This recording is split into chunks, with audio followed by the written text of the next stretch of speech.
আপনি কি করছেন? আপনার বাড়ির জিনিস হারিয়ে গেছে, আপনি গণকের নিকটে গেলেন, গণকের নিকটে গেলেন। আল্লাহ নবী সাল্লাল্লাহু আলাইহি ওয়াসাল্লাম বলেন, যে ব্যক্তি গণকের নিকটে যাবে, কোনো কিছু জিজ্ঞেস করবে, ওই ব্যক্তির সালাতু আরবাঈনা লাইলাতান, এই ব্যক্তির 40 দিনের সালাত কবুল করা হবে না। অনেক রয়েছে তোমার যাকাত দেয় না। আল্লাহ সুবহানাহু ওয়া তাআলা যে আপনাকে এত অর্থ সম্পদ দিলেন, এই সম্পদের কি যাকাত দিতে হবে না? গরিব অসহায় মানুষ আছে কিনা, তাদের কি যাকাত দিতে হবে না? কিন্তু যাকাতটা দেয় না, যদিও দেয় হয়তো কিছু কম দেয়, রেখে দেয়। কিন্তু আপনি কি জানেন, আপনার শরীর পরিবার যদি আপনি ওখান থেকে আপনার মাল থেকে না বের করেন, তাহলে আপনার যতটুকু সম্পদ রয়েছে সমস্ত সম্পদই হারাম হয়ে যাবে। এই যে আপনি আল্লাহ সুবহানাহু ওয়া তাআলার পানি থেকে যে আমরা আবাদটা করি, ফসল আবাদ করি, তখন আমাদের কতটুকু ধান দিতে হবে আপনারা কি জানেন? যে বলতে পারবেন আল্লাহ সুবহানাহু ওয়া তাআলা যে পানি দেন, সেই পানি থেকে যখন আমরা আবাদ করি, তখন আমাদের কতটুকু ধান দিতে হয় বলেন তো? যে আপনি আপনার সম্পদ যদি আপনার 20 বিঘা, যদি আপনার 10 বিঘা, যদি আপনার যদি 10 মণ ধান হয়, তাহলে আপনি সেখানে 1 মণ দিবেন। একজন বলেছে দেখ আলহামদুলিল্লাহ, আপনার 10 মণ যদি হয়, তাহলে সেখান থেকে 1 মণ আপনার সেখান থেকে জাকাতে যাবে, বুঝতে পারেন? আর আমরা যে পানি থেকে আবাদ করি, যখন আল্লাহ সুবহানাহু ওয়া তাআলার পানি থেকে যখন আমরা আবাদ করি, তখন আমরা 10 মণে 1 মণ দিব। আর আমরা যখন পানি দিয়ে আবাদ করবো, ডিমের পানি দিয়ে, তখন আমরা কত লোক দিব? যে 20 মণে 1 মণ। কিন্তু অনেক আছে কিন্তু এটা বের করে না। কিন্তু আপনি বুঝতে যাচ্ছেন না যে আপনার এই অর্থটা, আপনার এই সম্পদটা, আপনার এই ধানটা আপনার শুধুমাত্র অল্প, হয়তো 5 কেজি আপনি কম দিয়েছেন, এর বিনিময়ে আপনার সম্পদটা কিন্তু হারাম হয়ে গেল। তাহলে সম্পদটা পবিত্র করতে হবে না? সম্পদকে অবশ্যই পবিত্র করতে হবে।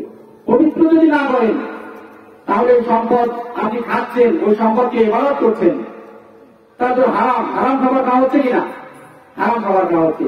হারাম খাবার খেয়ে গিয়ে ইবাদত হবে? বলেন, আমরা কবে কে মৃত্যুবরণ করবো কেউ জানে না। লিকুল্লি উম্মাতিন আজাল, ইযা জা আজালুহুম ফালা ইস্তাখিরুনা সাআতান ওয়া লা ইস্তাকদিমুন। প্রত্যেকটি জাতিরই মৃত্যুর জন্য একটা নির্ধারিত নির্দিষ্ট সময় রয়েছে। যখন সেই নির্ধারিত নির্দিষ্ট সময় চলে আসে, তখন তার থেকে 1 মুহূর্ত আগে পিছু করতে দেওয়া হয় না। সম্মানিত উপস্থিতি, তাহলে অবশ্যই মালে যাকাতটা বের করবেন। আল্লাহ রাসূল সাল্লাল্লাহু আলাইহি সাল্লাম বলছেন,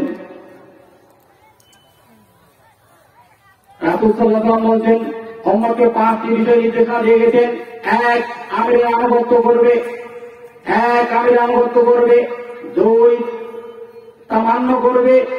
3, প্রয়োজনে হিজরত করবে। 4,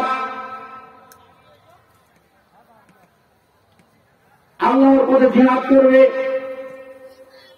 5, আল্লাহ এবং আল্লাহর পথে কি করে জিহাদ করবে।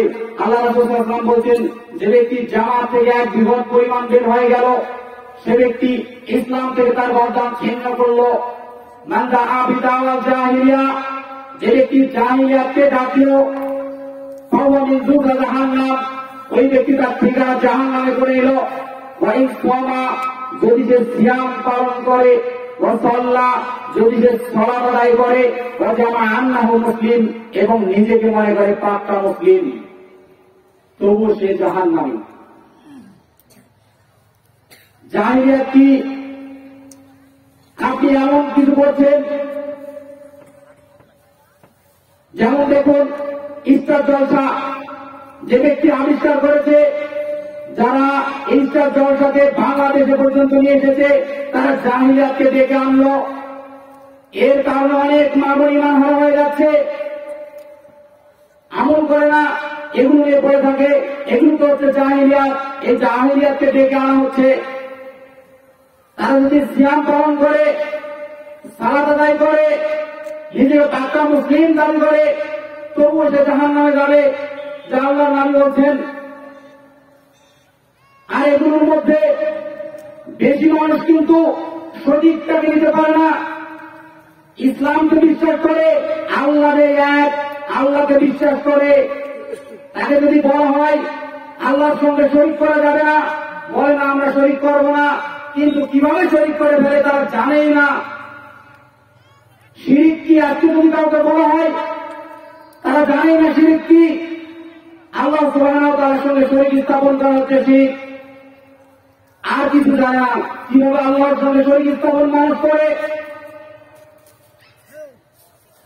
আল্লাহ সুবহানাহু ওয়া তাআলার সঙ্গে মানুষ তারিফ ব্যবহার করার কারণে শিরিক করে থাকে।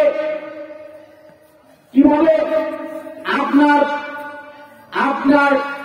আল্লাহ সুবহানাহু ওয়া তাআলার সঙ্গে সম্পৃক্ত, আপনি আল্লাহ সুবহানাহু ওয়া তাআলার উপর ভরসা রাখবেন, কিন্তু আপনি কি করছেন? তাবিজের উপর ভরসা রাখছেন।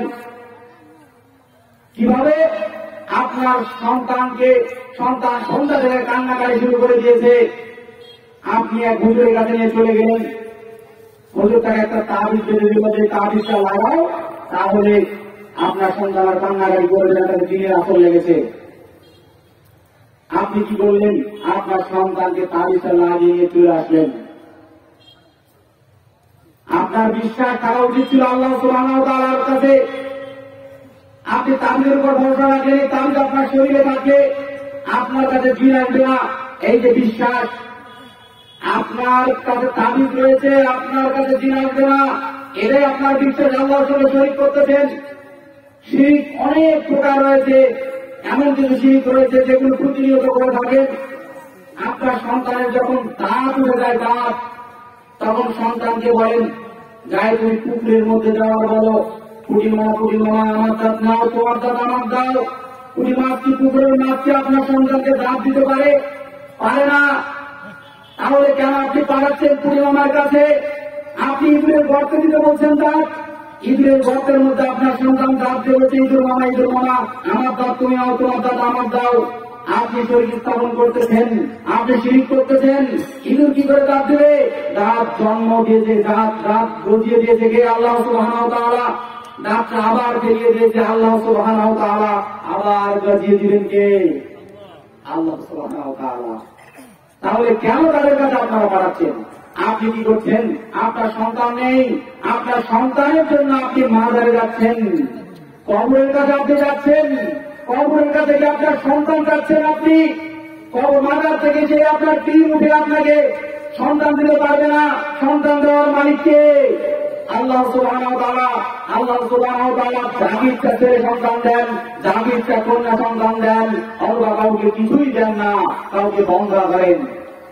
সম্মানিত উপস্থিতি, মাজারে যাওয়া যাবে না। মাজারে যাওয়া যাবে না। আপনি কি করছেন? আপনার বাড়ির জিনিস হারিয়ে গেছে, আপনি গণকের নিকটে গেলেন, অথচ আল্লাহ নবী সাল্লাল্লাহু আলাইহি ওয়াসাল্লাম বলছেন, যে ব্যক্তি গণকের নিকটে যাবে, কোনো কিছু জিজ্ঞেস করবে, ওই ব্যক্তির সালাতু আরবাঈনা লাইলাতান, ওই ব্যক্তির 40 দিনের সালাত কবুল করা হবে না।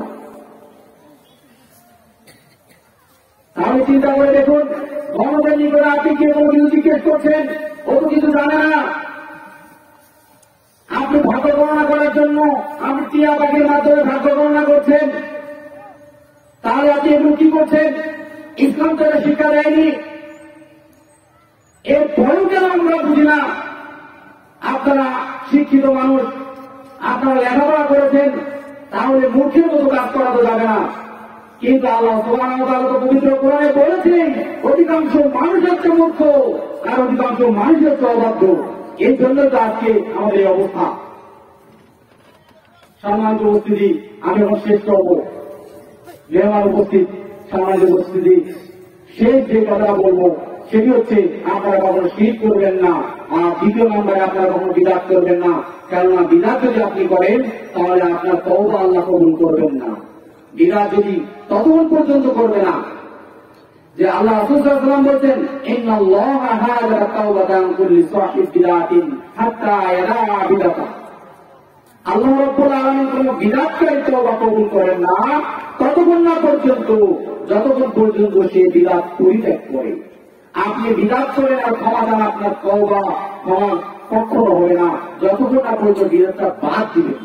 বাদ দিয়ে যদি আপনি আল্লাহ তাআলার কাছে ফিরে আসেন, আল্লাহ সুবহানাহু ওয়া তাআলা আপনাকে ক্ষমা করবে, অবশ্যই ক্ষমা করবে। কেননা আল্লাহ রাব্বুল আলামিন অতি দয়াবান, আসমান জমিন ভর্তি পরিমাণ পাপ নিয়ে আল্লাহ সুবহানাহু ওয়া তাআলার কাছে আপনি উপস্থিত হলেও সেই পাপের মধ্যে যদি শিরকের পাপ না থাকে আল্লাহ সুবহানাহু ওয়া তাআলা আপনাকে ক্ষমা করবে।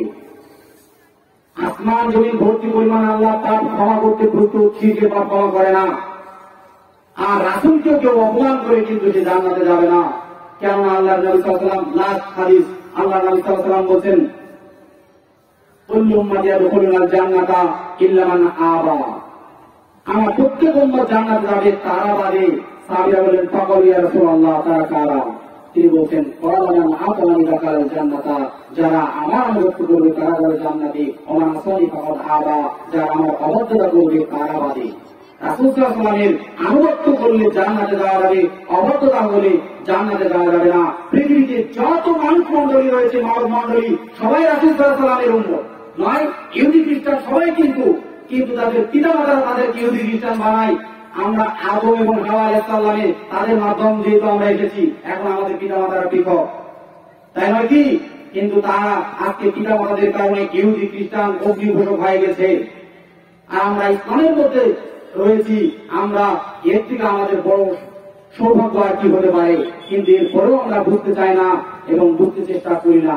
এই জন্য বিনীতভাবে অনুরোধ করছি যে কথাগুলো শুনবেন, এই কথাগুলো একটু বিবেচনা করবেন, অন্তর দিয়ে অবশ্যই ভাববেন যে কথাগুলো শুনলাম এগুলো কিভাবে আমি মানতে পারবো।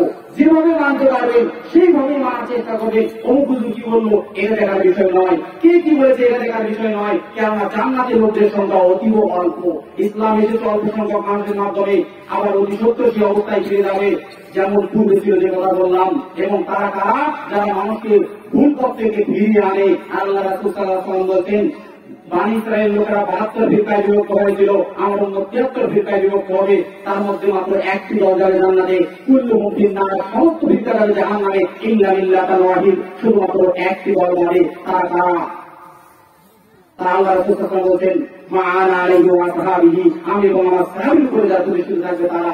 সম্মানিত উপস্থিতি, এই বলেই আমি আর কথা বলছি না। আমাদের মেহমান উপস্থিত যেহেতু, আপনারা কথাগুলো মনোযোগ সহকারে শ্রবণ করার চেষ্টা করবেন। আর মা বোন আপনারাও কথা শোনার চেষ্টা করুন। আর যারা হয়তো দোকান